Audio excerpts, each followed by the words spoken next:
প্রথমে আমরা দেখে নিই, এটা হলো আমাদের দেশ ভারতবর্ষ, তোমরা সবাই জানো। আর এটা হলো চায়না।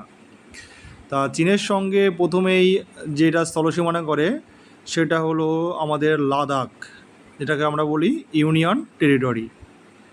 তারপরে আসে হলো হিমাচল প্রদেশ, এটা চীনের সঙ্গে তার স্থল সীমানা করে। তাহলে প্রথমে আসলাম আমরা লাদাখ, তারপরে আছে কে হিমাচল প্রদেশ, চীনের সঙ্গে তার সীমানা করে।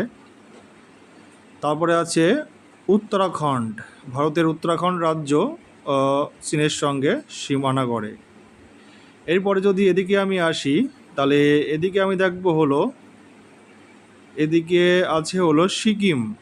এদিকে তোমরা ভালো করে লক্ষ্য করো, এদিকে আছে হলো সিকিম, এটা কিন্তু চীনের সঙ্গে সীমানা করে। এছাড়া এখানে আমরা পাবো হচ্ছে অরুণাচল প্রদেশ, একটা রাজ্য, যেটাও কিন্তু চীনের সঙ্গে সীমানা করে। অরুণাচল প্রদেশ রাজ্যটাও কিন্তু চীনের সঙ্গে সীমানা করে। তাহলে চীনের সঙ্গে ভারতের মোট যেই কটি রাজ্য সীমানা করে সেগুলো হলো, তার মধ্যে রাজ্য আছে উত্তর রাজ্য হলো হিমাচল প্রদেশ, উত্তরাখণ্ড, সিকিম, আর এদিকে আছে অরুণাচল প্রদেশ, 4টি রাজ্য এবং একটা ইউনিয়ন টেরিটরি লাদাখ, এরা তো চীনের সঙ্গে সীমানা করে।